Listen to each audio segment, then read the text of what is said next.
What is Harry's last name? Windsor. His last name's Windsor? Mm-hmm. They're the Windsors. The House of Windsor. Alright, I didn't know that.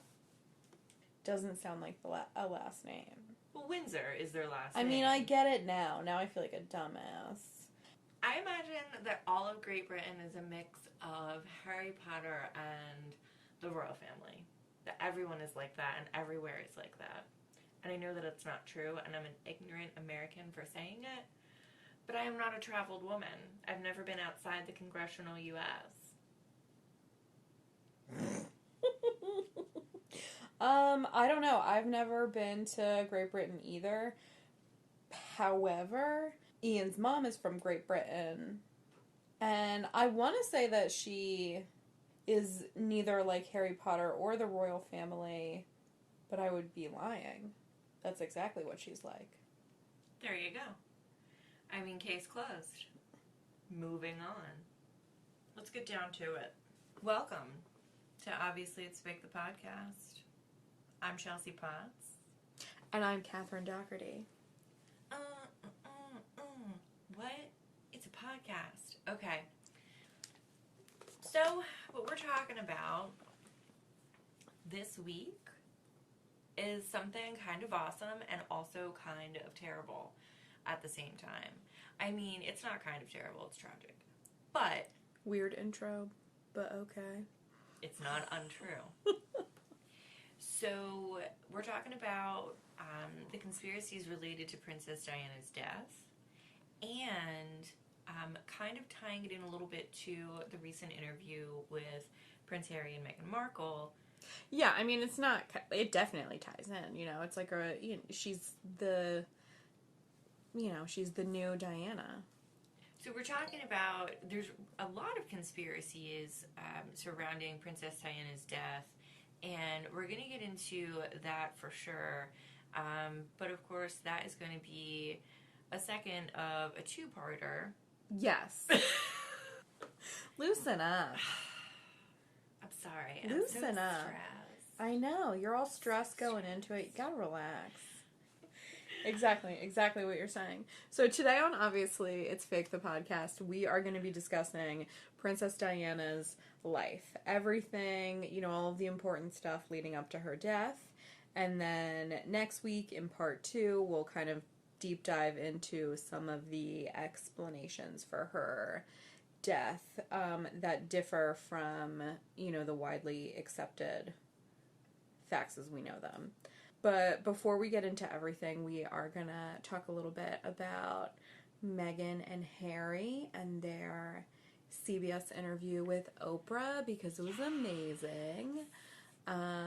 Did you watch the whole thing? I watched the whole thing. I did watch the whole thing. I'm not gonna lie, kind of towards the end, I was, in the middle of starting dinner. But I got through most of it.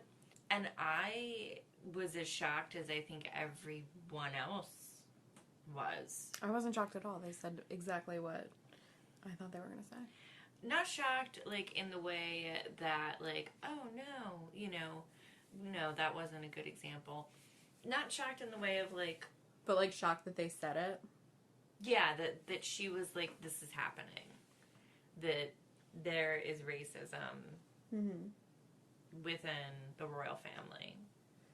Well, it's so crazy because, Diana kind of did the same thing.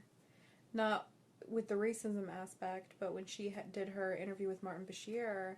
The mental health aspect, because Meghan... It was all, so many similarities between her and Meghan. And everybody, I feel like I'm seeing everyone draw comparisons between Meghan's interview and Diana's interview, and the treatment of Meghan and the treatment of Diana being similar, and even now the issue of race being similar, because there was an issue of race at the end of Diana's life. Her lover that she died with in the crash, Jodie. Yeah, Jodie Fayed, was Muslim. So there was an issue of race. I would think that in the I mean, Queen Elizabeth has seen some shit, right? Oh, wait, before we get into it. Alright. Before we, deep dive into the whole thing. So... Are you okay? Oh my god, I'm perfect. I'm doing so good. Alright. You don't believe me? What? Listen. I just want to point out that the Queen had seen some shit, right? Her father died I just want to give a little bit of devil's advocate before we start talking about some of the things that we're going to talk about. I wasn't going to trash talk the Queen. I was. Before I trash talk her, I just want to shower her with compliments really quickly. Alright, proceed. Before we deep dive into our Diana and Meghan Markle interviews, discussions, etc., we have some exciting news coming from Obviously It's Fake the podcast. Oh, wait. Which we're really excited to share with you guys. If you haven't, please subscribe to the podcast, leave us a review, follow us on social media, and if you want to be in on our announcements, then check out our website, obviouslyitsfake.com, and sign up for our newsletter, because we're going to be rolling out some really cool stuff soon, and if you want to hear about it, then that is the best way to do it.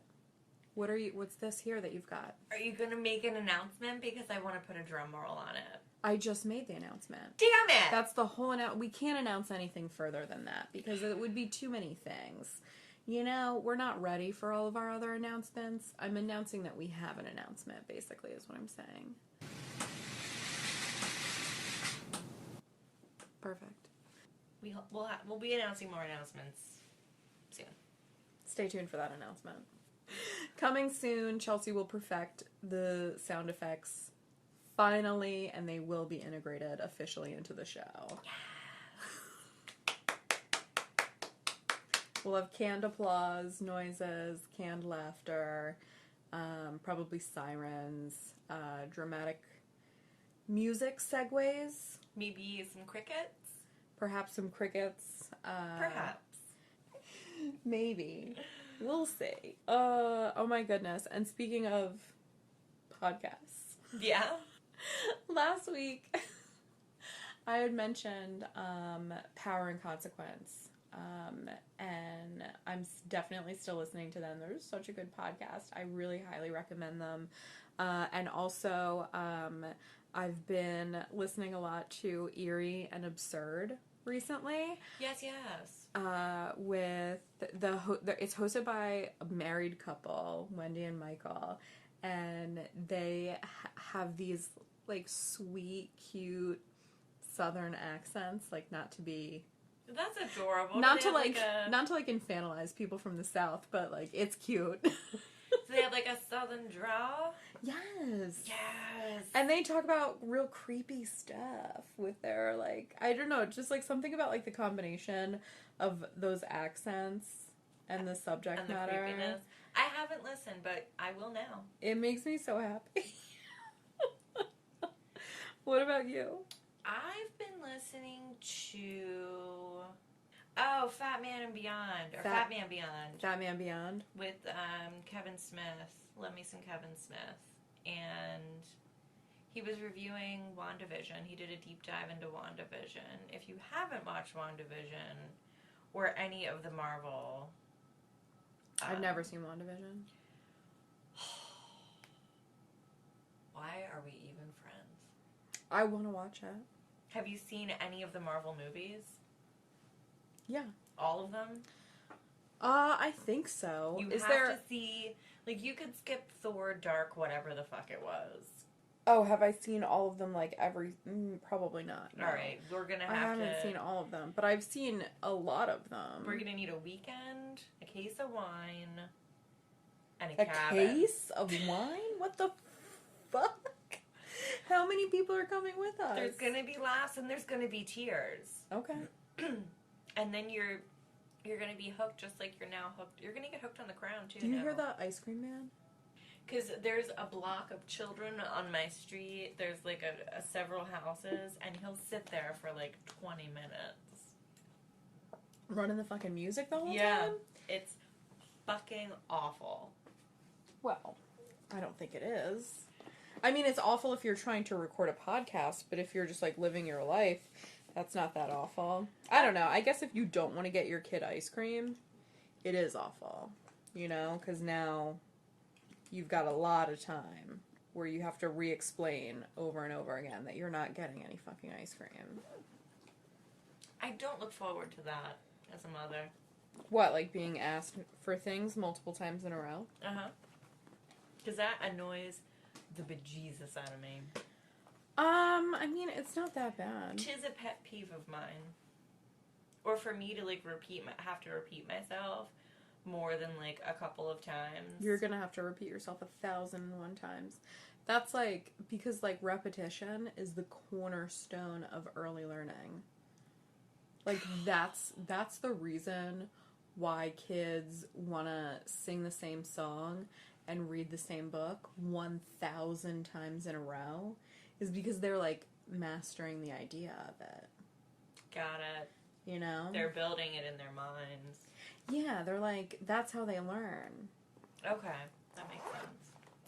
So that's what you gotta tell yourself. You gotta be like, I'm repeating this not because it's hugely fucking annoying, and my child is a psychopath because they want to sing "If You're Happy and You Know It, Clap Your Hands" 74,000 times.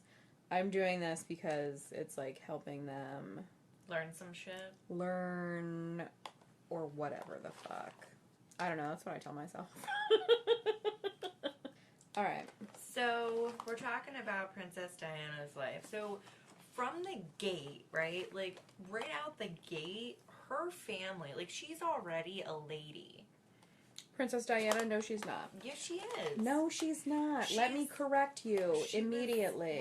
She was from one of the oldest, wealthiest, aristocratic families in the land. Yes, Diana Frances Spencer, born July 1st, 1961.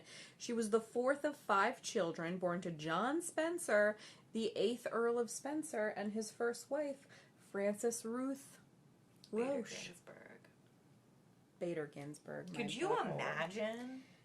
Anyway. No, I can't, because she was a Jewish American. So, it would just be cool. Listen, so, yes, so Diana, while she did come from an extremely wealthy, upper crust, English family, and she had noble blood, she was not yet a lady. Like, that didn't happen yet. They're like, the way, the rules of, like, whatever the fudge, like, she wasn't at that point in her life, because her grandfather, was still alive. The 7th Duke of... Yeah, the 7th Earl. Earl. Of whatever he was an Earl of. What was he? Earl Spencer. Earl Spencer. So, no, she wasn't born a lady, but she did have noble blood. Now, in 1967, her parents separated and started going through, like, a pretty rough custody battle that her father eventually does win. Really? Yes. Unheard of in those times. I know. It is so weird for the dad to win, especially in the 60s. I don't know if maybe, like, was Britain different? Maybe. Or, like, I'm not maybe sure. because he had more money and he had more... Because he definitely had more money than her mom. And he had more power than her mom. Her mom actually kind of... Her mom kind of sucked. Her mom gets remarried, right? Is it her mom or her dad that gets remarried? I think her mom gets remarried, and she mentions, like, going to visit them on the weekends, or her mother, like, crying. Her mom, it is her mom that remarries. Yeah. So, Wait, we have to paint this picture correctly. So, at this time, her 2 older sisters are away at boarding school, and her younger brother is only 3 years old. So he's not much of, like, a companion to talk to about, like, how she feels about shit that's going on. She's very alone during Yeah. the time of her parents' separation. Her younger brother, Charles, actually blames their parents' divorce later on, like years later, in an interview. He says that he thinks that it was because their firstborn child didn't survive. And that, you know, that's like a terrible thing for a couple to have to go through. Yeah. And it often, you know, can cause a rift that is extremely hard to heal. But in 1969, her mom does then remarry this wallpaper heir, and she is actually accused by his ex-wife of being like the other woman, like the homewrecker of their family. And Diana gets like very kind of traumatized by this. Like she really hates the idea of divorce. She wants more than anything to have an idealistic family because her family, you know, was so broken. And in the 60s, it was pretty unusual to have a broken family, really. Like at that time, divorce was still really rare. As far as we know, like, in the States, I imagine it was pretty, the social climate was pretty... It was. I mean, you know, especially the royals fudge and hate divorce. Yeah, it's, you know like what I mean? a cardinal sin. It's a no-no. Funnily enough, though, the British monarchy is not really British. They're German. Listen, you're correct. What's that? Oh, this is like peppery. It's dope. You're gonna wanna... Oh. Yeah. Pepper-wee! Okay, so... So her fam was... They weren't Yeah. hurting, Well, know? no, they were... What do you mean? They weren't hurting? Financially. Oh, yeah, no, they were super rich. She was extremely... we covered that already. Oh, emotionally, though, shambles. Listen. Listen. In 1970, at age 9, Diana enrolls in boarding school for the first time. This is where she develops her eating disorder, her bulimia. You know, she's coming from a broken family. Like, I mean, it very much makes sense. She's coming from a broken family. She's going into this, like, unsupervised lifestyle of, like, being on her own, no longer being in a family. All she wanted was a family, and now she really has, like, the opposite lifestyle of that until she graduates from high school. She grows up in these boarding schools, which is very normal for a person of her background. Yeah. It was super common. But, you know... Well, she had finishing school. There was boarding school, and then there was finishing school. Yeah, well, I mean, part of the reason why she went to finishing school and not, like, college or anything like that is because, you know, when she was, like, due to graduate... she failed all of her O-level exams twice. So technically, she, like, didn't ever get the equivalent to, like, a high school diploma because she failed all of her exams. She just did not do well in school. She didn't like it. She didn't excel at it. It was not her thing. After she graduates, well, actually... Maybe that accounts for some of her innocence, her continuing to... I mean, yes, later in life she came out to be like an advocate for a lot of different things, but initially, when she first became in the public eye, she was so very, like, almost childlike and shy. Well, yeah, she was basically a child, though. She was 19 years old when they got engaged, right? Yeah, and we're 10 years before it. We are 10 years before it now, but I'm just saying, like, she was... That's young. Yeah. That's young. And she was very shy. Like, she didn't have... I think that's probably the biggest difference between her and Meghan Markle. Like, she didn't have any training in engaging with the media. And she also never had a boyfriend before Prince Charles. Like, Prince Charles was her first boyfriend. That was part of the reason why everybody wanted him to marry her, was because she was, like, this, like, perfect virgin lady, aristocrat, like, the perfect princess. You know what I mean? You would think. Well, listen, we're jumping ahead. We're getting into... We do it every time. Because in 1970, when Diana first enrolls in boarding school at age 9, this is also the point in history where Prince Charles first meets another integral character in this story, Camilla. Why do you do... Why? I feel like Camilla gets a really bad rap, and she didn't even do anything.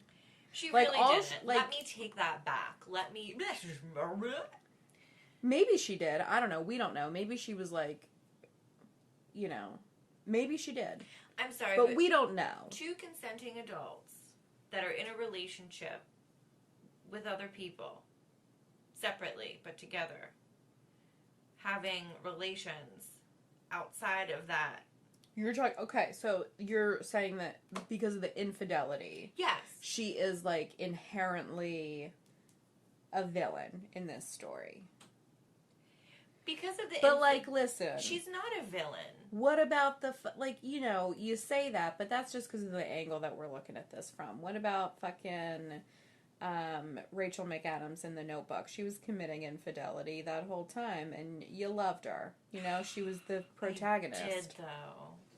That's what I'm saying. It's the angle that we're looking at it. I don't want to, like, I don't think that she needs to, like, be demonized. You know what I mean? Like, maybe she was, like, you know, knowingly being a dick and didn't give a fuck about Diana's feelings. And, you know. I don't know about that. I mean, she is a human, but she's in boarding school. We're jumping way too far ahead. She's in boarding school right now. No, we're on Charles. Oh. So while Diana's in boarding school, Charles first meets Camilla, and they start dating. So they bond over their shared interests. They have a very intense relationship. One of the things that Charles loves so much about Camilla is that she's, like, extremely intellectual, just like he is. She's also extremely outdoorsy and, like, rough and tumble, like, not your average lady. She is also very into, like, polo, hunting, all this type of shit that Prince Charles really likes. So they have an amazing relationship. They love each other so much. However, Camilla is not what the royal family has in mind for Charles. She's described as being very worldly, which basically is code for she is a slut. She is also on again, off again with Andrew Parker Bowles. So this is like a public relationship that she has with Andrew Parker Bowles, who is not like a young man really. And it's, like, obvious that she's not, like, she's no virgin. You know what I mean? I have to introduce another character of the royal family at this point in time. Princess Anne. Okay. Has a secret baby? Allegedly having an on-again, off-again affair with Andrew Parker Bowles before he married Camilla. It's so wild, right? Like, it's so incestuous. Like, well, they're all cousins. Interweaving. Are they? Camilla and the fucking... The king and queen are... the king and queen are not cousins. Yes, they are. They're not... I don't think they're first cousins, but Prince Philip Philip and Queen Elizabeth are cousins, yes. That's so weird. I didn't know that. Mm-hmm. I thought that he was from Germany. Greece, yeah. But isn't he, like... It was Battenberg, so no. Maybe they were from Germany. No, I think you're right. They were from Greece, but he was raised by an aunt who was married to a soldier in Hitler's army. Damn. Fun fact. I don't know that that's fun. I'm just saying, like, it's like a piece of information. Historical. It comes up later. All right. It's going to come back up later, so tuck it away. I'm going to tuck it. Tuck it away, because you're going to want to remember that later. So the queen says, sweetie, I get it, but not this big. The queen says yes. She says, honey, baby, sweetie, Charlie, you are not going to marry Camilla. First of all, she is 18 months older than you, which basically means that she's ancient. Mm-hmm. She is a hoe. Yep. She is dating Andrew Parker Bowles. Yep. She's also uggos. Like, she's not considered conventionally beautiful. And they want him to be with, like, a prize, an English rose. Which I don't think is very fair. She also had no title. She had, like, royal blood. But she wasn't, like, a lady. But she was not, like, she was not officially a lady or anything like that. So, Prince Charles gets shipped off with the Royal Navy in 1973, 3 years after they meet. And while he's gone, Camilla's parents completely orchestrate a marriage between her and Andrew Parker Bowles. Because they want her to marry Andrew Parker Bowles. They feel like that is, like, a good future for her. So they like, basically orchestrate that happening. And it does. It does happen, but the Queen Mother and Lord Mountbatten, which was Prince Charles's uncle, also allegedly orchestrated Diana kind of coming in and... Absolutely. In 1975. Wait, hid what? Well, his departure into the Caribbean, because things were getting too serious with Camilla. He was determined he was going to marry Camilla, so he was in the Navy, and... Oh, so they were like, get him in the Navy and get him the fuck out of here so that he can't marry Camilla. They sent him to the Caribbean. Or Caribbean. Caribbean? Caribbean. How do you say it? Let us know. Listen, it doesn't... Alright. Listen, okay, so what happened? Okay, I didn't know that, actually, that they were, like, the reason why he got, like... shipped out. It's a theory suggested by The Crown. I don't know if they were the first to come up with Oh, this theory. I got you. See, I don't watch The Crown. I feel like I'm gonna have to now. You do. Because it is very historically... I, like, went into obsess mode when we were prepping for this episode. I was like, oh my god. Like, after I watched the Meghan Markle and Harry Windsor interview, which I didn't even know he had a real last name. Sounds like a wizard, doesn't he? Harry Windsor. Harry Windsor. Well, it sounds like a wizard because of Harry Potter. But... yeah. That's the reason. Harold Windsor. But after I watched that interview, I was like, oh my god, I'm addicted. I'm addicted now. And then I watched like 100 YouTube videos about the royal family. It's like in our American DNA. Because then it just like kept going. It was like video after video after video. I mean... Meghan Markle, where did it all go wrong? That was a British documentary that came up like on my suggested YouTube videos this morning. So that's what I was watching while I was getting ready. And they were... Did it go wrong though? I know, that's what I'm saying. Like, they really... It's true that they don't like her. They don't like her. They don't like her, the media in Great Britain. They don't like her at all. Let me ask you this, right? I mean, so... Right now, Prince Charles is in the Caribbean. Okay, we're back at the fucking thing. Okay. But... Because we're time warping from, like, present day to Diana. Alright, so Prince Charles is in the Caribbean, and Camilla is becoming Camilla Parker Bowles. Which doesn't necessarily stop the affair. No. So, listen, but we'll get to that. Right. So, because, like, you know, I don't know. We're, like, really demonizing Camilla, and, like, everything demonizes Camilla, right? But, like, what the fuck? Like, she was forced into marrying this dude that she didn't want to marry. But she didn't Andrew want to Parker become Bowles. queen. No, she didn't want to become queen, but she genuinely loved him. She genuinely loved him. They were in love. And her parents made her get married to Andrew Parker Bowles, who also didn't really want to marry her. He was kind of forced into it, too. It's not like he was gung-ho, Camilla, I fucking love you. He wasn't. Mm-mm. He was heavily pressured into proposing to her. Well, the thing about the royal bloodline is that they want you to be married and produce an heir and a spare by a certain age. Exactly. Well, it's like... ridiculous and weird and incestuous. But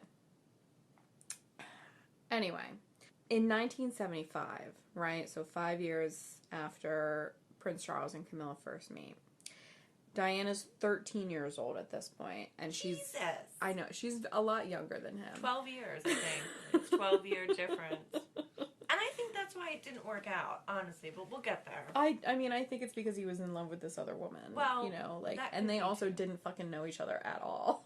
No, they had only met 12 times before they were married. They I know. Spent 12 visits. We're not at that part yet. I'm sorry. So she's given the title of lady after her grandfather dies and her father inherits the title Earl of Spencer. So she's not a lady until her dad becomes the Earl. Got it. And when she's not born into royalty, she becomes a lady at age 13. And in 1977, this is when Diana first meets her future husband, Prince Charles, because in 1977, he's dating her older sister, Sarah. Now, the Queen and Diana's dad and Diana's granny are, like, BFFs. Like, They're colluding? Yeah, like, the Earl of Spencer and the Queen are, like, they're friends. What is it? They're like hens in a hen house. They're plotting.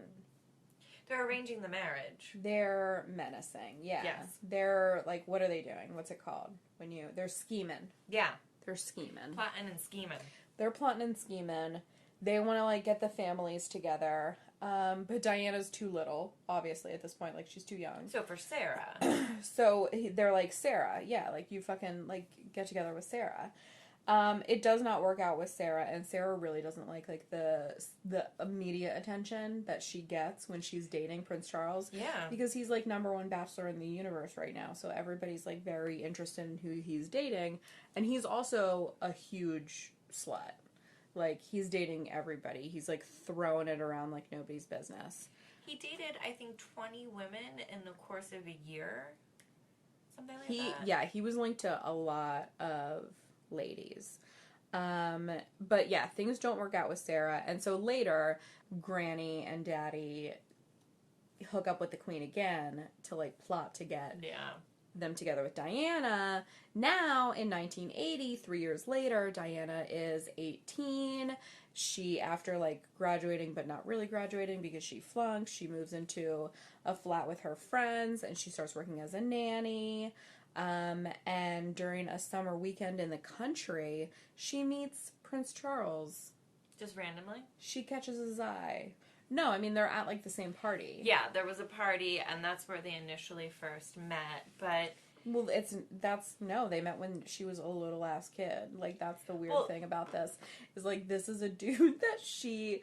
Don't you think that's weird? Like, imagine, like, your older sisters... Because you have a sister who's, like, 10 years older than you, right? Yeah.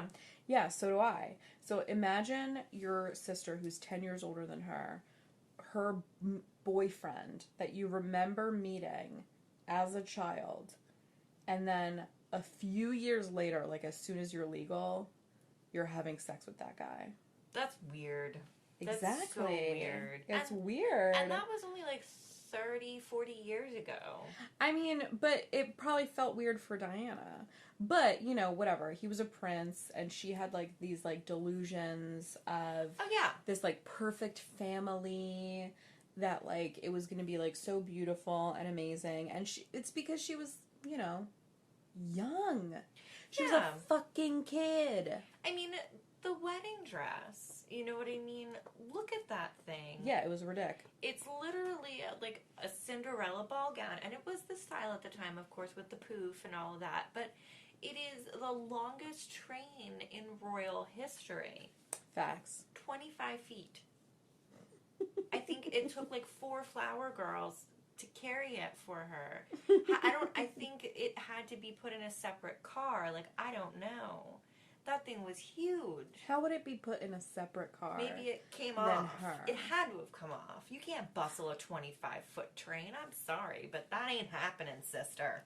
All right, you're very into this wedding dress, but I understand why. You're getting married soon. Getting married in like 2 months. Anyway, so yes, that's very weird. It's very like Jeffrey Epstein-y a little bit. Not really. Well, let's not start accusing Prince Charles of being anything like Jeffrey Epstein. Oh, no, God, no. I'm not saying that at all. But I mean, like, same line of thought, older man, younger woman. You know what I mean? Maybe that was a bad example. That's not an Epstein. Epstein is, like, the worst of the worst. That's not Epstein specific. That's not even, like, a Harvey Weinstein. No. Like, that's, like, Michael Douglas. That's a Michael Douglas. Michael Douglas and It's Catherine Michael Douglas. Zeta-Jones. They're respected-ish. So They love each other. they do love each other. But I don't think Diana loved Charles, and I don't think Charles loved Diana. Obviously not. We know what happened. Well, right. But Spoiler alert.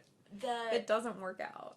She was in love with the idea of being a royal, the fairy tale, the Cinderella She totally princess. was. She even, like, and not even that, but she, like, viewed the royal family as, like, the perfect family. You know, all of England. Little did she know. Viewed the royal family as, like, the perfect family. And that's what she wanted. She wanted a family. She was still basically a little fucking kid looking for a family. And she fell in love with, like, the idea of becoming a princess and, you know, being swept away by her prince and starting a family. And they got engaged. And yes, they got engaged after they only met each other, 12 fucking times, 12 or 13 times before their actual wedding day.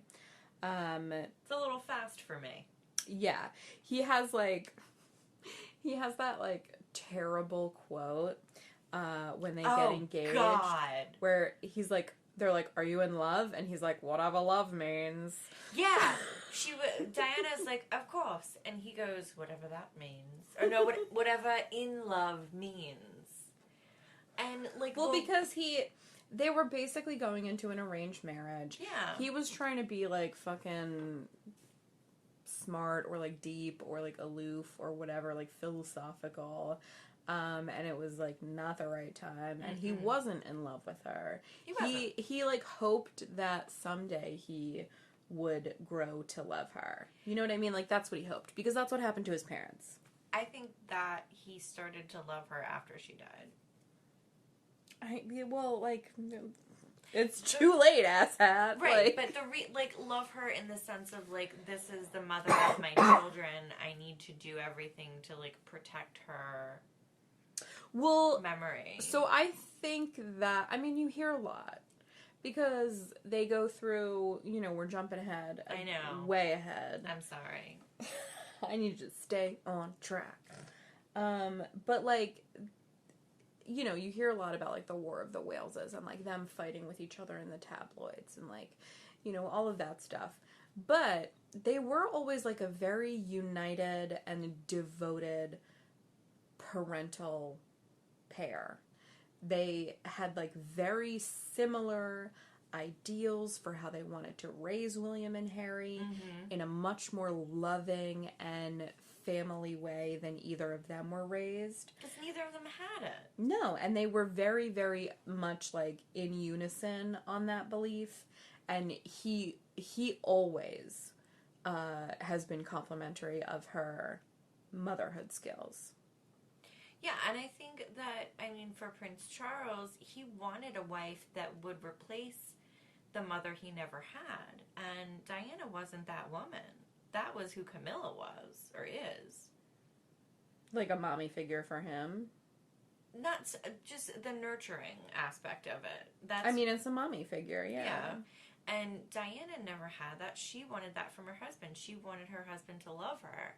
And they couldn't figure it out. So they, like, two negative ends of a battery, you know? Yeah, I mean, they didn't like each other. Diana found out, getting back on track to our story. Yeah. Diana finds out about a bracelet. She finds the bracelet that Charles plans on giving to Camilla Parker Bowles. So this was like mid-July 1981. They get engaged in February 1981.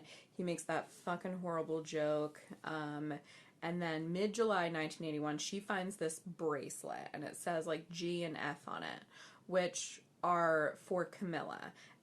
It's either, like, people think it's one of two meanings. His Girl Friday, GF for Girl Friday, or GF for Fred and Gladys, which were, like, aliases that they used as a they were couple. Pet names. Yeah.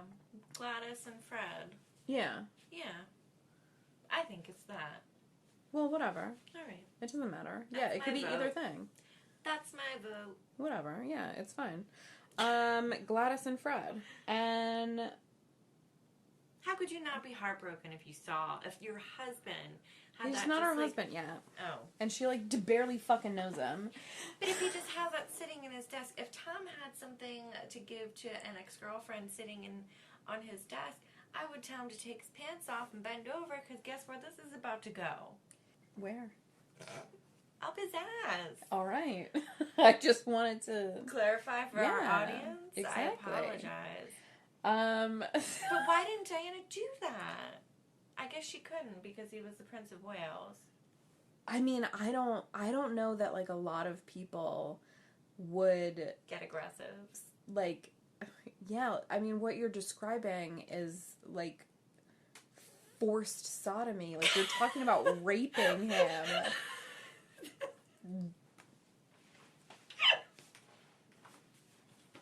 Realistically. Like, not everybody would do that. Maybe I shouldn't say that anymore.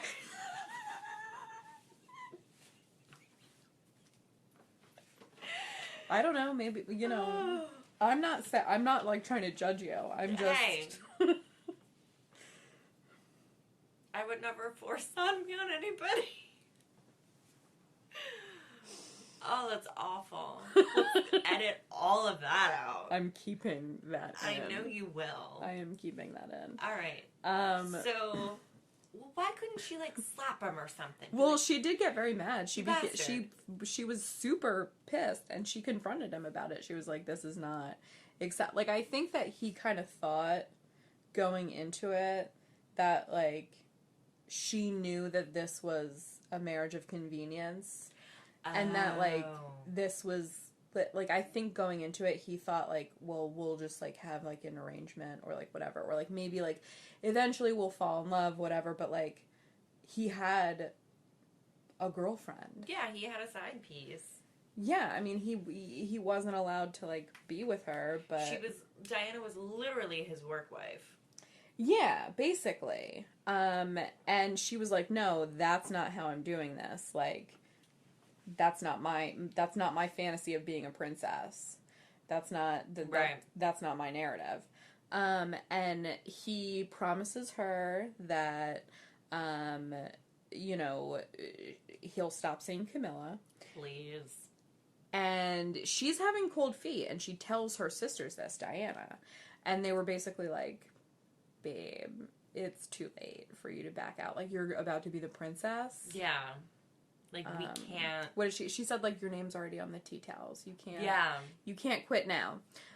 So they still get married. And there's that, like, footage of Diana walking down the aisle where, like, her big, giant doe eyes are, like, going back and forth, like, right, left, right, left, right, left. And in an interview, she says that she's doing that because she is trying to find Camilla. She found her. Yeah, she did. She spotted her.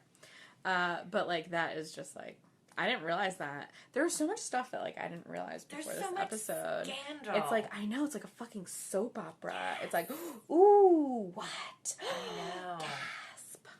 There's, like, so, and none of this is a conspiracy. Like, this is all regular shit. This is just backstory. This is just backstory so that you can, like, understand the conspiracy. Yeah. This is, because you have to get this stuff.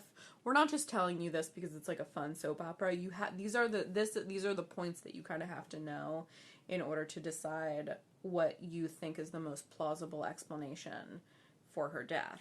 I'm glad you threw that in there because yes, 100 and 200%. Yeah, it's not just like 7 and 5. I agree. Exactly. Now, after their wedding, they have their first royal engagement, and this is the first time where Charles is like, what the fuck? Like, he really thinks of Diana as kind of dumb. Like, he thinks of her as, like, his dumb, pretty wife. Like, his dumb, pretty... His trophy wife. Yeah, exactly. Like, she's the pretty princess. He knows that she's not, like, an intellectual in the sense that he believes... You know, he considers himself and Camilla, so he basically thinks that she's dumb because of that. And during this first royal engagement is the first time that he feels actually, like, threatened by her, because she's not a dumbass. Like, it's, you know, she might not have been, you know, a great academic, but she's definitely not a dumbass, and she's a genius with people. And this is the first time that he sees that and how much people love her. Like, the crowds are chanting for her. We want Diana. We want Diana. Every time that, like, Charles is on their side of the street, they're just, like, calling for Diana. And this does not feel good to, like, you know, a golden boy with a silver spoon in his mouth. Like, he has known ever since he was a little kid that he's supposed to be the king. And so, like, because of that, he's grown up knowing, like, everybody is watching me. They want to know what I'm doing. Like, they want, like, and now they, like, nobody gives a shit about him. They care about Diana. Exactly. She took the spotlight immediately and kept it until the day she died. And long after. Yeah. Now, she gets pregnant very quickly. As most of them do. Well, I mean, you know, she's a young... Fertile woman, you know. She's ripe old age of getting pregnant. What age is that, Kat? Well, it's not north of 30, I'll tell you that. It's a little harder after that. Now, in January of 1982, Diana is pregnant and she's really, like, she's having a hard time with her mental health. Moving into the palace and, like, starting this life has brought up a lot of her previous struggles with bulimia, depression, you know, all of these things that she was going through in boarding school. Mm-hmm. She's now going through them again in the palace because it's basically like being in boarding school again. She thought that this was going to be like her moving in with her perfect family that she fantasized about, and it wasn't. It basically was exactly like moving into a boarding school where she's just like roaming the halls by her fucking self all day because she's alone. She's just by herself. Her husband's out on tours. The royal family is out on tours, doing different things, seeing different things, and she's not got part of the royal family. Or no, this was after the wedding, so she is part of the royal family. She is, yeah. This is during her pregnancy. January 1982. This was the first time that Diana attempts suicide. Yes. Is during her pregnancy with William. She throws herself down a staircase at the royal estate of, what is it? Sandringham? I don't know. Kensington Palace? It says I wrote down the royal estate of Sandringham. I'm not sure. But she did Cut that out. So she throws herself down a staircase. And this was her first suicide attempt. However, she and the baby are both okay. She says that she was kind of like throwing herself in front of Charles, like begging him to like recognize her pain and comfort her in some way. And he interpreted this as very melodramatic. And attention seeking. He was extremely turned off by it, and he basically like said to her face after she tumbled down the stairs, like, I've had enough of this and I'm leaving. Like, I'm going to go continue with my day. I think he was like going riding or whatever. So this was very like heartbreaking for her. Like, sure. even if she is like being melodramatic and attention seeking in doing something like this at this time, because like while she's very, very lucky that throwing herself down the stairs did not permanently and badly harm her or her child, like, or her unborn baby, it's not likely to kill you. She was so desperate. And at this point, she had asked so many people, I need help. It's the same thing that we heard from Meghan Markle during her interview with Oprah. That's why, like, that's why these things go hand in hand so much, is because it really, you know, Harry was talking about history repeating itself, and this is exactly what he's talking about, is his mother, during her first pregnancy, needed help so desperately and was trying anything to get it. She threw herself down a staircase to try to make Prince Charles take her seriously, and he didn't. He thought she was being a baby. Yeah, and that's just sad. It's fucked up.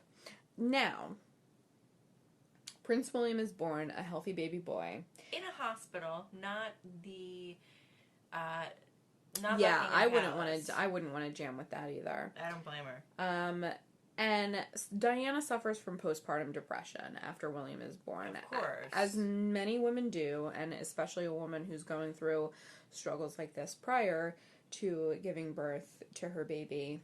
So she's going through a rough time. She brings William along with them on their first royal tour post-baby at the suggestion of one of the hosts.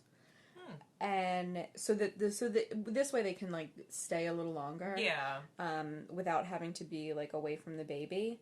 And people react to, because Diana's like holding him the whole time. It's not like he's, any footage that you see of them like arriving, she's always holding him.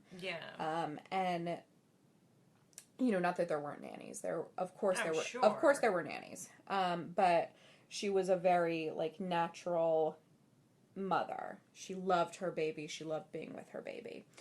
And people went wild for the two of them together. Like, they thought it was the cutest thing in the fucking world.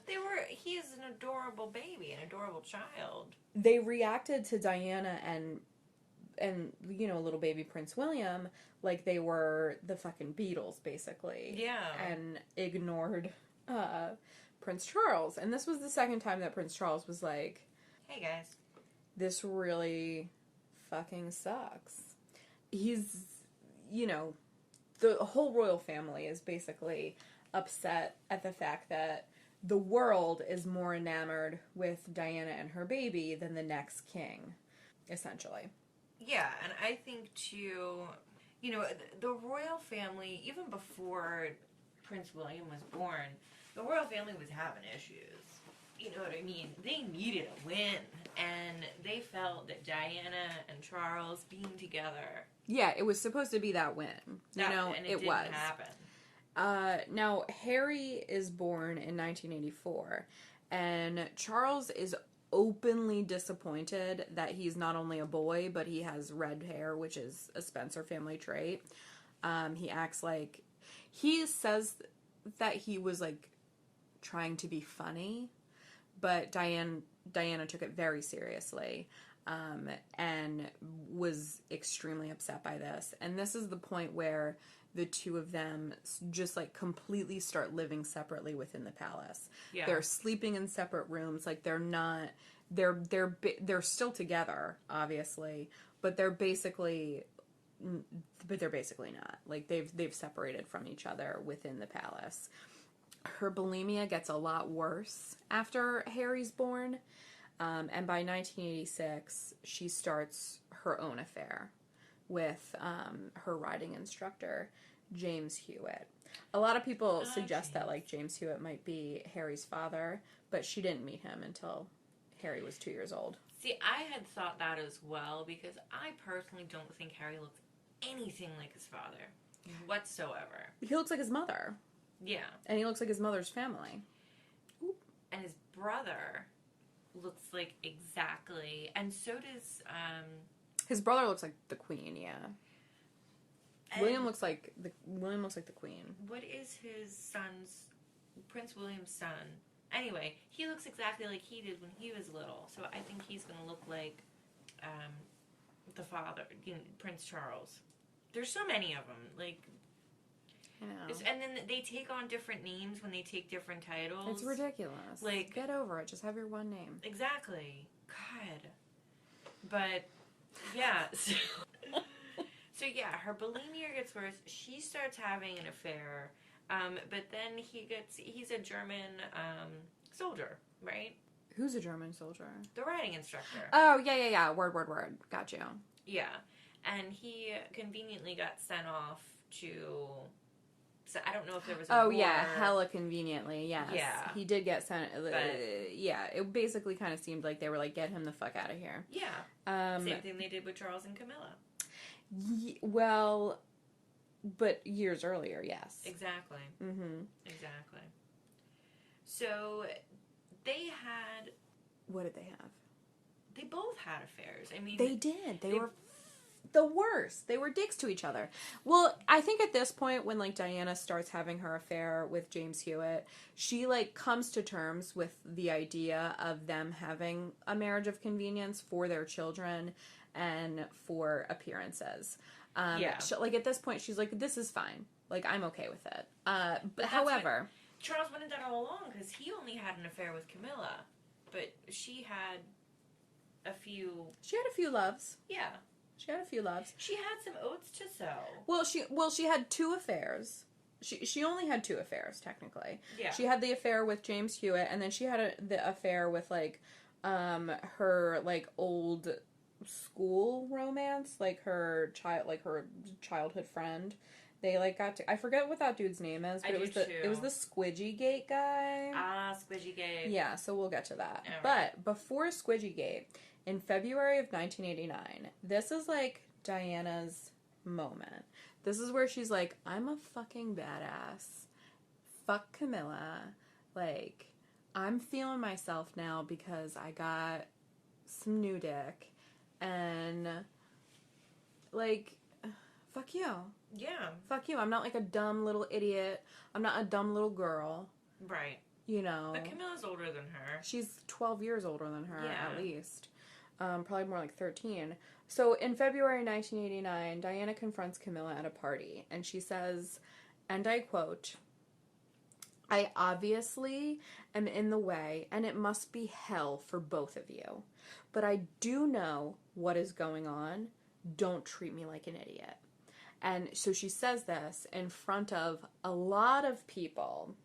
And then she basically just, like, fucking walks away. Mic drops it. Nice.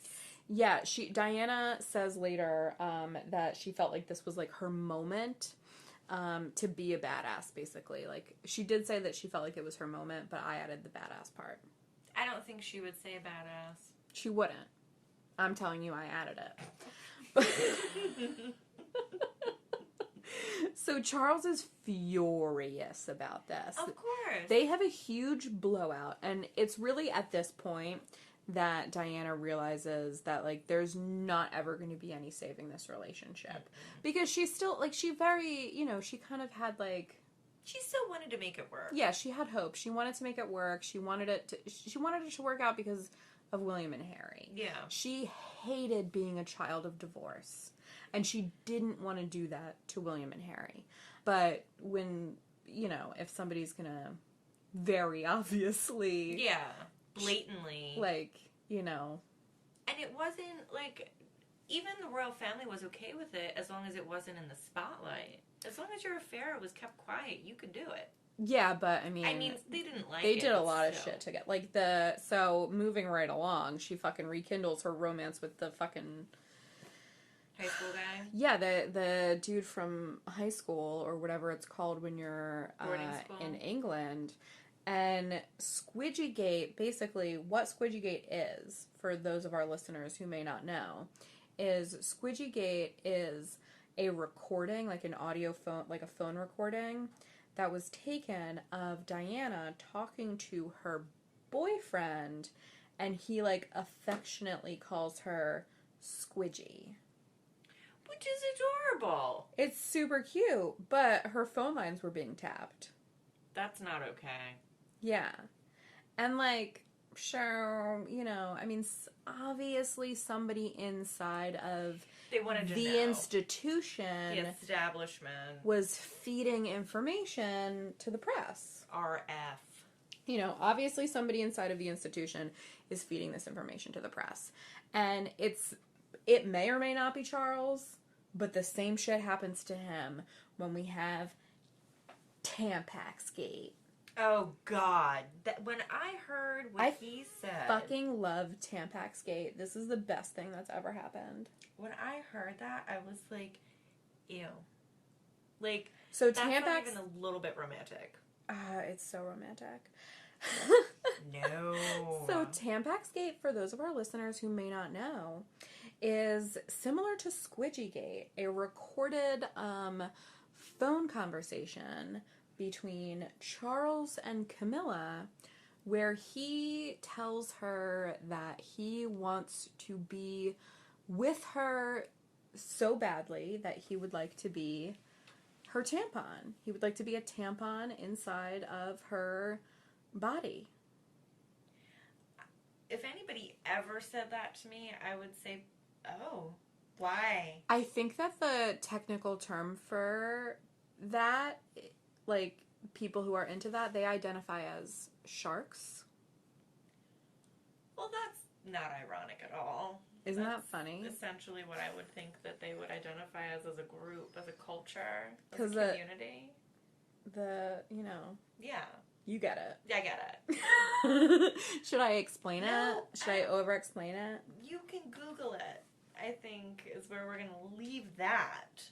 Yeah, so Tampax Gate, Squidgy Gate, at this point the Queen, like, she leaves it go on a little bit longer, but I think it's in 95, 96, she's like, we're done here.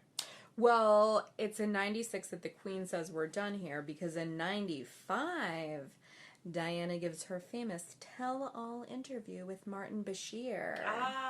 Her Oprah moment. Anyway. Yeah, she gives this interview, the BBC interview. So she gives this interview, and basically... Well, wait a minute. Rewind. Because in 92... The book? The book. But nobody knows that was her yet, right? Right, because... So, yes. So okay. No one knows that was her. All right. And... I get where you're going with that. We're in 95 now. So we're in 95. And basically, in reference to the book, what she says in her interview with Martin Bashir is basically confirming all of the things that a few years earlier in 1992, Andrew Morton wrote in his iconic book, Diana. He at the time, he said that he had an anonymous source within He had to. He the couldn't palace. say it was her. Right. He threatened her life. I would think, with some of the things that had come out in that book. Yeah, well, she wasn't allowed to do any of that stuff. Right. So she is the source for Andrew Morton's book. He writes the book with, like, a series of recorded, like, Diana, like, basically, like, records herself. Yeah. Telling her story, and then, like, passes it off to Andrew. And in her interview with Martin Bashir, she confirms a lot of the things that his book says, which is all the stuff that we've been talking about so far. Right. Her bulimia, her suicide attempts, her, infidelity, Prince Charles's infidelity, all of it. Like, it's all in the book that comes out in 1992, but at that time a lot of people think that Andrew Morton is making this shit up. And then Diana confirms it in 1995 in an interview with Martin Bashir that she had to, like, very carefully orchestrate because she was not allowed to do this interview. So it was like hush hush, under wraps, secret planning, right? She does warn Prince Charles about it, but she does it. She does it anyway. It's a very, very big deal that she confirms all of these things. And in the interview, though, she still says that she doesn't want a divorce. Yep. She never wanted the divorce. She wanted to stay together for the kids, really. Yeah, but the Queen, I think the establishment thought that, or the institution, thought that Diana was going to be living in Kensington Palace, which is the residence for Prince Charles and her, to be the doting mother and stay out of the way. Yeah, I mean, basically, yes. They wanted her to, stay in the palace, be the mom, and, like, not do anything else. Right. And she didn't want to do that. Well, it would have been, like, completely not her. How nobody... Well, you can't live your life that way. No, you can't. You're being enslaved, essentially, by the British government, but not really, because you're caring for your own children. I don't know. It's a fuzzy line, I feel like. You're caring for your own children, but that's not, like... But that's all you're allowed to do. Yeah, and you're not with your children 24 hours a day, 7 days a week, you know what I mean? Like, you're not attached at the hip with them. They go to school. Yeah. Well, no. Up until Prince William, they didn't go to school. All of the royal family's children were tutored. But Prince Royal... Ugh, Prince Royal. Fucking Prince William and Harry both went to school. Yeah. They did go to regular school. And they were already doing that in the 90s. Yes. Yeah. But they were the first. They were, of the yes. royal family. They were, yes. So, yes, in 1996, later that year after the interview, the Queen is like, you need to get a divorce. Yeah. This shit is really making us look quite bad. We need to get this woman as far away from us as humanly possible. Yeah. Now, Diana was part of the reason why she didn't want a divorce was because she was scared that if they got divorced, the kids would basically be taken away from her. Yeah. Similar to her father winning custody. These are the people who have the royal bloodline. These are the people who have, it's not like Diana has no money, but right. they have more money.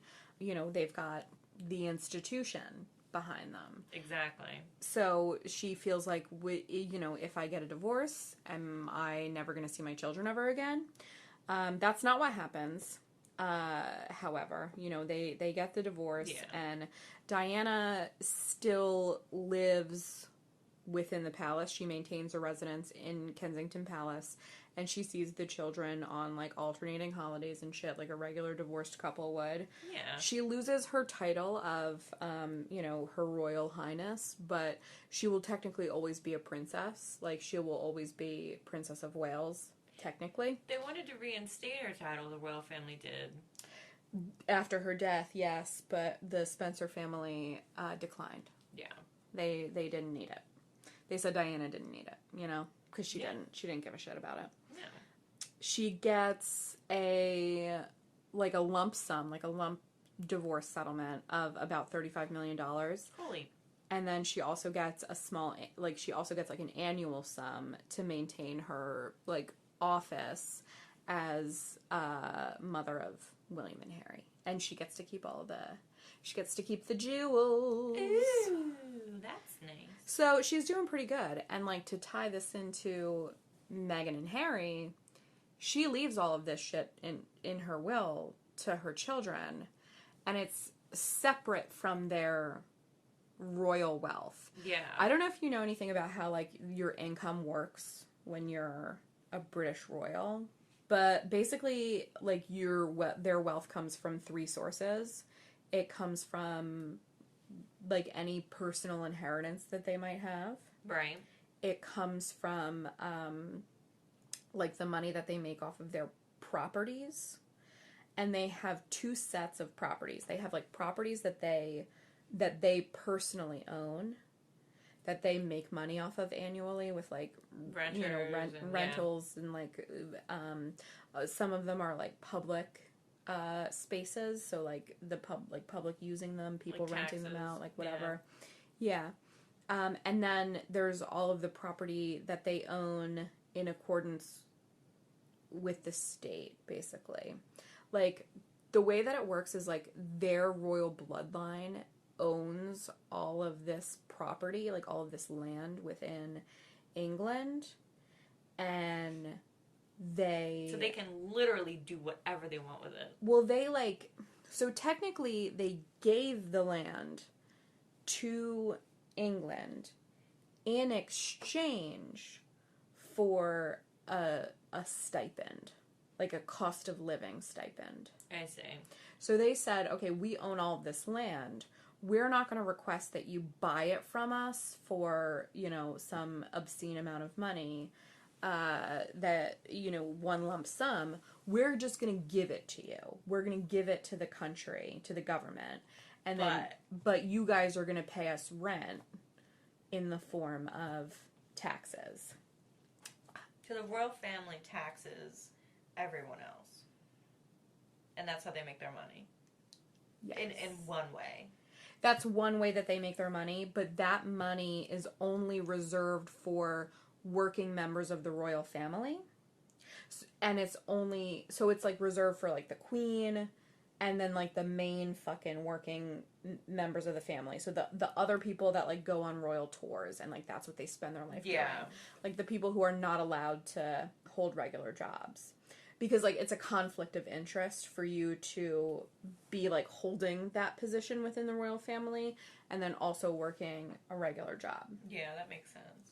So that cost, like that, those cost of living taxes go towards maintaining like those offices, like their residence in Kensington Palace and like whatever the fuck else, like all their security. That's part of the reason why, The like, stables, the fucking horses, the dresses, you know, a lot of that stuff too, like the gold carriage the queen and shit like drive around in sometimes for certain things. Like if this shit's all gold, like they have to store that. You know, that carriage needs to, they can't just leave it outside. They got to store it in a, you know what I mean? Like a big ass Tupperware container. Exactly. Or a shed. Yeah. Or garage. Can you imagine like the oxidization of that fucking carriage? That thing is like immaculate. It's exactly. And the staff of the Buckingham Palace, Kensington Palace. Yeah, that's what the taxes all pay for. They have to, yeah. So that's what the taxes all pay for. Got it. And the money that they get, like, from their private inheritance and from, like, the money that they make off of their private properties, that's, like, separate. So all the tax money, that's, like, what Meghan and Harry gave up. And then... But they still get, like... But they still get... Harry still has all the shit that Diana left him. Yeah. Which is this fucking... Half of this 35 mil and the jewels. Right. So that's what she gets when she gets divorced, and that's what she leaves to the boys. And so that's part of what Harry inherits, and that's what, like, afforded him and Meghan the opportunity to be able to, like, restart their life. But, in California, no less. Yeah, where it's, you know, that basically gets you a down payment, or first and last month's rent, basically. Right. I mean, considering the fact that the world picture of society was very different at this time in the 1990s than it is now. You know, we still suffer with a lot of the same issues, and that really comes down to race. I mean, when Diana starts dating Jodie Fayed. Don't get me started. Listen, okay, wait a minute.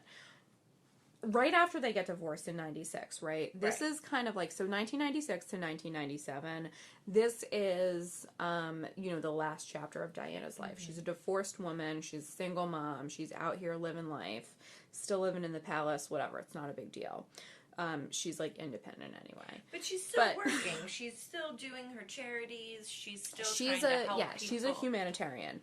And this is when her humanitarian work really fucking takes off. And she does some of her most well-known work of her life. This is when she starts her work with AIDS patients. She famously shakes the hand of an infected patient in front of cameras, on air, at a time when it was very, very taboo to do that. People thought that you could get sick that way. Yeah. They thought that, like, any contact with an AIDS patient, you could get sick. That it was like a pandemic. And it would be crazy to see a princess touching an AIDS patient. So she knew that that's not how you get sick, and she wanted to help break the stigma. So she was just she had such a big heart.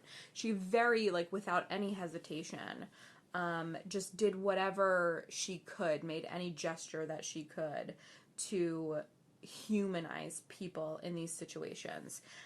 She also moves into her work with landmines.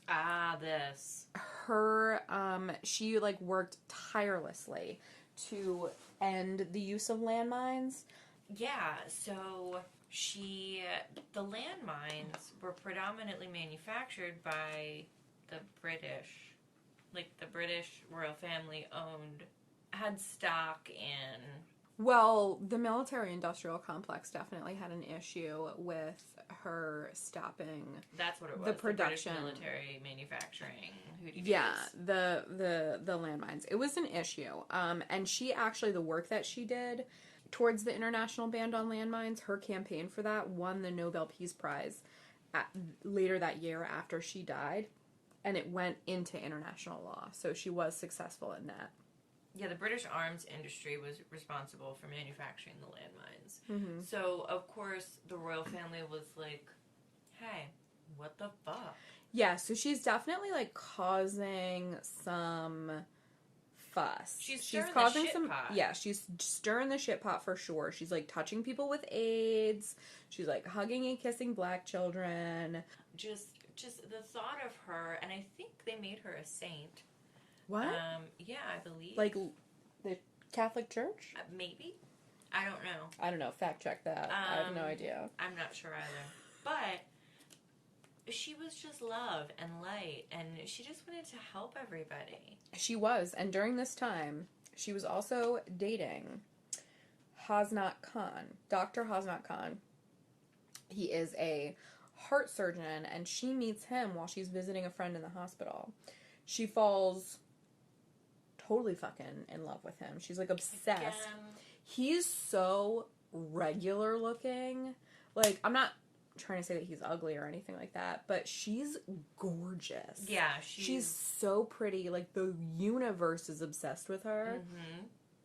And she's like obsessed with all of these regular ass looking dudes. Yeah, like even Prince Charles, for that matter. Prince Charles is a total uggo. Yeah, I'm sorry, but I agree. No offense, Prince Charles. Well, Dodi Fayed was like, he was kind of like the most handsome of all of the dudes that she was linked to. But I don't think that she really was like in love with Dodi. Because this whole time, so like 96, 97, all post-divorced, she's dating Dr. Hasnat Khan. And she's obsessed with him. She travels to Pakistan to, like, meet his family and try to convince them that she's going to be a good match. Oh, wow. Like, she's, like, breaking boundaries here. You know what I mean? Well, like, she did that all her life. She's very, very much in love with this dude. And she's trying to convince him that, like, being with her is going to be worth the sacrifice that he will have to make with his personal life.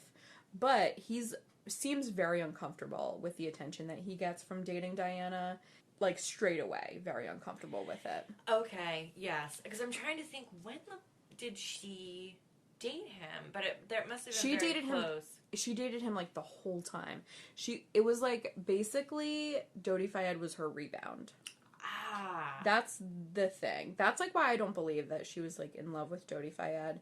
Because she was obsessed with Hasnat for, like, the longest. Dodi Fayed's dad is singing a different tune, but... I know. That. Please. I know.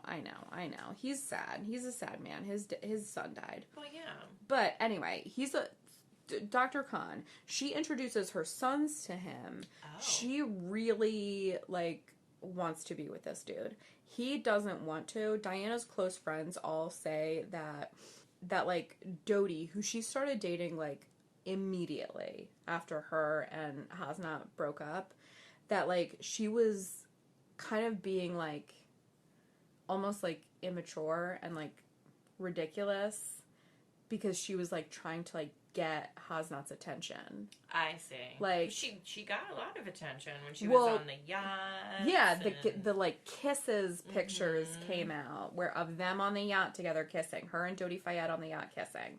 And her, like, some of Diana's closest friends say that, like, the reason why she did that was because she knew that those pictures would get back to Hasnat, and she was, like, hoping that he would get jealous and change his mind and say, like, okay, like, I'll deal with the media because I can't not be with you, and I definitely can't see you with another man. I think Diana, I mean, she never had the confidence in her love life, I don't think. Well, she didn't have confidence in herself, you know what I mean? Like, she was this gorgeous, beautiful, like, English rose that, like, everybody was obsessed with. But she was, like, horribly insecure and bulimic and, like, not doing well. And, you know, wanted somebody to love her. The people that she wanted the love from were the same people that were telling her that she, you know, wasn't doing this right or wasn't doing that right, or she is I don't know. overreacting. I mean, Hasnat Khan seems like he genuinely, like, was a good person and loved her back. Like, a lot of people think that, like, he wanted to be with her really badly, but he was just either, like, too affected by, like, having that much attention on himself that he, like, couldn't, you know, couldn't deal with it, and then it was too late because she died, or that, like, maybe he was scared away by something else that wasn't the media, that was perhaps the institution, who didn't want Diana to be with a Muslim dude, and, like, definitely didn't want Harry and William to have a Muslim stepfather and possibly a Muslim half-brother or sister someday. You know what I mean? Because she's only 36 at this point. She's only 36. She could still have a baby. Yeah, she absolutely could. And, you know, now we're getting into the conspiracy of it all. Now we are getting a little bit into the conspiracy of it all. I think, because we're right, I mean, once she meets Jodie Fayed, we all know that this is, you know... didn't last too long. Well, August 1997 is when she dies. So, we're going to stop things here for part 1. You know. But they all had to struggle hardships. Prince Charles lost the love of his life, inevitably got her back, but obviously not in the way that anybody would have wanted. You know, Prince Philip gave up his naval career to essentially carry his wife's purse. You know, he doesn't really have a real... I mean, he did a lot. I don't know, dude. Does he? A lot of people think that maybe Prince Philip is, like, the mastermind behind everything, and he's fucking running the institution behind the scenes like a creepy puppet master. Makes sense. Cheney did it with Bush. That's what I'm saying. Why wouldn't it go across the pond? Is Prince Philip the Dick Cheney of Great Britain?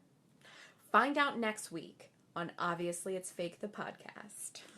Yeah, so that's gonna end it for part 1 of our Princess Diana episode. Thank you guys so much for listening. Yes. Next week, we're gonna deep dive into her death, the car accident, the white Fiat, MI6. Is she actually still alive? Prince Philip. Henri all of Paul. it. Yeah, Henri Paul. The toxicity levels, the autopsies, the partial embalmings. Was she pregnant? We don't know. Find out next week on Obviously It's Fake, the podcast.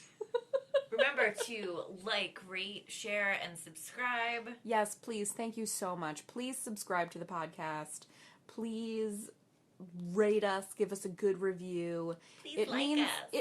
It means the world to us, really. It's very helpful, obviously.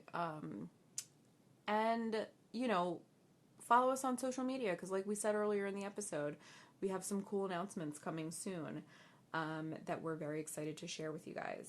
This has been Obviously It's Fake, the podcast. I'm Chelsea Potts. And I'm Catherine Doherty.